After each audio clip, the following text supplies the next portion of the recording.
Pendidikan Guru Madrasah Ibtidaiyah, Fakultas Ilmu Tarbiyah dan Keguruan, Universitas Islam Negeri Syekh Nurjati Cirebon, angkatan tahun 2023, kelas B. Pada video pembelajar kali ini, sebagai tugas dari mata kuliah pengembangan peserta didik di MI atau SD. Dapat dua topik yang akan dibahas, yaitu individu dan aspek perkembangannya dan karakteristik generasi Z dan Alpha. Masuk ke dalam topik yang pertama, yaitu individu dan aspek perkembangannya. Perkembangan individu secara umum mengacu pada perubahan dan pertumbuhan yang terjadi pada seseorang sepanjang hidup mereka. Perkembangan individu sendiri dimulai melibatkan pertumbuhan tubuh, perkembangan sistem saraf, dan perkembangan motorik. Aspek-aspek yang terdapat pada perkembangan individu. Aspek yang pertama itu ada aspek fisik.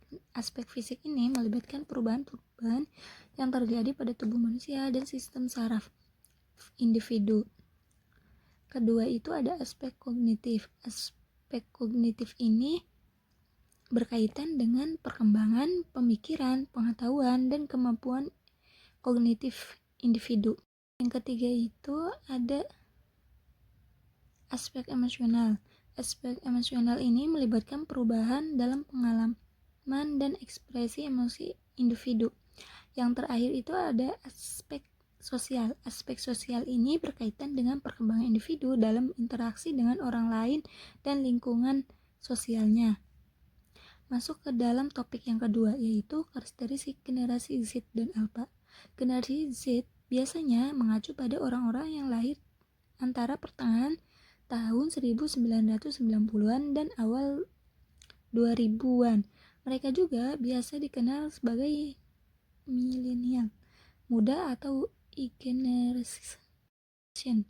Di sisi lain, generasi Alpha merujuk kepada orang-orang yang lahir setelah tahun 2010-an. Generasi ini biasa dikenal sebagai post-Gen Z atau bisa disebut dengan masuk ke dalam karakteristik generasi Z, yaitu yang pertama, teknologi digital. Teknologi digital ini tumbuh dalam teknologi yang telah berkembang pesat seperti internet, media sosial, dan perangkat mobil.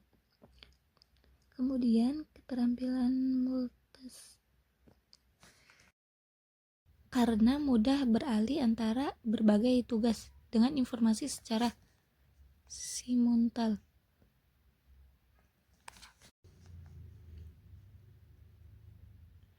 Kemudian kedua itu ada kreatif inovatif. Generasi Alpha seringkali memiliki kemampuan kreatif yang kuat dan pandangan inovatif dalam menghadapi tantangan. Yang ketiga itu ada beragam multikultural. Generasi Alpha hidup dalam dunia semakin terhubung, di mana mereka terpapar dengan berbagai budaya, bahasa, dan fleksibel.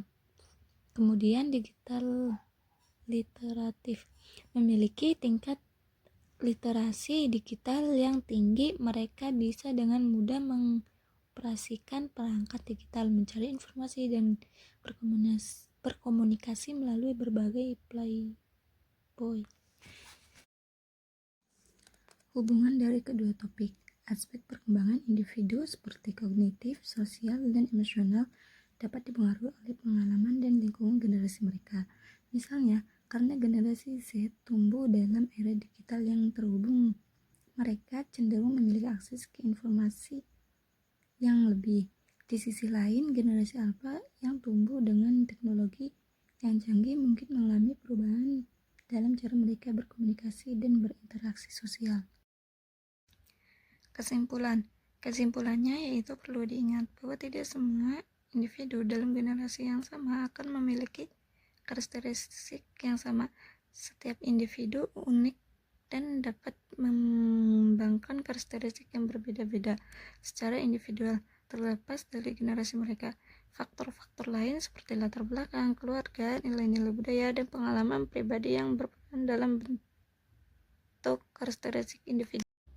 Itulah tadi video pembelajaran dari saya. Kurang dan lebihnya mohon maaf. Billahi taufiq wal hidayah. Wassalamualaikum warahmatullahi wabarakatuh.